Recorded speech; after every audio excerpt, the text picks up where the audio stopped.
ابھی جو پاکستان اور افغانستان کے درمیان مسئلہ چل رہا ہے وہ اس میں آپ دیکھیں رمضان المبارک کا مبارک مہینہ ہے. اب اس میں جو دونوں مسلمان ہیں اور دونوں نے جنگ کا آغاز جو ہے وہ قرآن کی آیات سے کیا ہے, تو اس میں یعنی کہ قاتل اور مقتول جو ہیں وہ دونوں جنمی ہیں.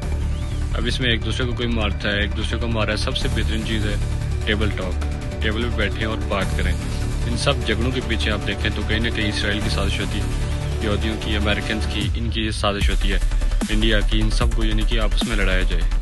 پہلے جب دیکھیں ایران اور عراق کو آپس میں لڑایا, پھر عراق اور کویت کو لڑتے تھے آپس میں. اب یہ سعودیہ ان کے ساتھ مل گیا تھا امریکہ کے ساتھ. جب صدام حسین کے خلاف جنگ ہوئی تو یہاں سے جو ہے وہ فائرنگ ہوتی تھی اور طیارے آتے تھے, لینڈنگ کرتے تھے یہاں پہ سعودیہ کی زمین پہ.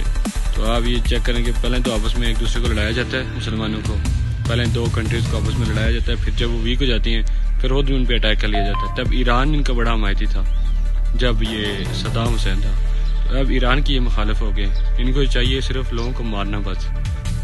اب یہ جو نتنیاہو ہوا ہے اسرائیل کا پرائم منسٹر, اس نے بھی بڑے کھل کے جو ہے افغانستان کی سپورٹ کیا. اب یہ چاہتے کیا ہیں, یہ یہی چاہ رہے ہیں کہ بیک کیا جائے انڈیا اور اسرائیل نے یہ مل کے کہ افغانستان کو سپورٹ کریں اور وہ پاکستان کے ساتھ لڑے. اور لڑائی کی ہوگی تو فائدہ کس کا ہوگا؟ وہ تو اپنی جگہ پہ مزے کر رہے ہیں, ان کی اکانومی بھی ٹھیک ہے, ان کی عوام بھی نہیں مر رہی, وہ سب ٹھیک ہے, لیکن یہ آپس میں ہی لڑکے مر رہے ہیں. تو اس سے سب سے بڑا فائدہ کس کو پہنچ رہا ہے؟ سب سے بڑا فائدہ یہودیوں کو پہنچ رہا ہے, دشمن کو پہنچ رہا ہے. اس مہینے مقدس مہینے میں ویسے بھی نہیں لڑنا چاہیے آپس میں, لیکن اوپر سے رمضان کے مہینے میں لوگوں کو لڑنا اور اس طرح سے لوگوں کو مارنا یہ بالکل غلط چیز ہے. اور یہ جو مارنے والے ہیں یہ جنمی ہیں. پاکستان کے خلاف جس طرح سے انہوں نے دہشت گردی کی تو پاکستان نے بڑا اچھا کیا اسٹینڈ, لیکن اب یعنی پاکستان کو بڑا پن دکھانا چاہیے کہ چلیں کوئی نہیں ٹھیک ہے, معاف کر دینا چاہیے اور ٹیبل ٹاک کرنا چاہیے. سب سے بڑی چیز ہوتی ہے کہ مذاکرات کریں.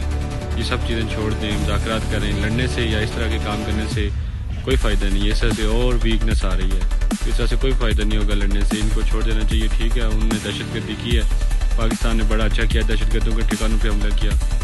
پاکستان اچھی سفارتکاری کر کے ڈیل کر کے دہشت گردوں کو پکڑ سکتا ہے, ختم بھی کر سکتا ہے. افغانستان کے ساتھ جتنے اچھے تعلقات رکھے جائیں گے, جس طرح سے ان سے مذاکرات کیے جائیں گے, پھر دہشت گردی ختم ہو سکتی ہے, پہلے کی طرح رک سکتی ہے. یہ پہلے کافی ٹائم یہ دیکھیں دہشت گردی نہیں تھی, تو یہ اس طرح کے مذاکرات کر کے تو روکا جا سکتا ہے ان کو. طالبان کی جب حکومت آئی تو سب سے بڑی چیخ انڈیا مار رہا تھا, لیکن آج وہی طالبان انڈیا کے ساتھ ملے ہوئے. اس کا مسئلہ کیا ہے کہ یعنی کہ دیکھیں جیسے ہی تعلقات تھوڑے اختلاف کشیدگی آتی ہے تو اس ٹائم جو ہے وہ دشمن ایک دم سے بیچ میں آ جاتا ہے, وہ اپنے فائدے کے لیے استعمال کرتا ہے. پاکستان کو یہ سمجھنا چاہیے. پاکستان کے جوان جتنے بھی لوگ, ہمارے آرمی کے جتنے بھی لوگ کھڑے ہیں, ہم ان کو سلام پیش کرتے ہیں. وہ ہمارے لیے باٹوں پہ کھڑے ہیں, قربانیاں دے رہے ہیں, لیکن جس طرح سے امن ہونا چاہیے تاکہ دونوں سائڈ سے جو مسلمان ہیں وہ نہ شہید ہوں. اس جنگ میں ہم بھرپور پاکستان فوج کے ساتھ کھڑے ہیں. پاک فوج زندہ باد, عمران خان زندہ باد.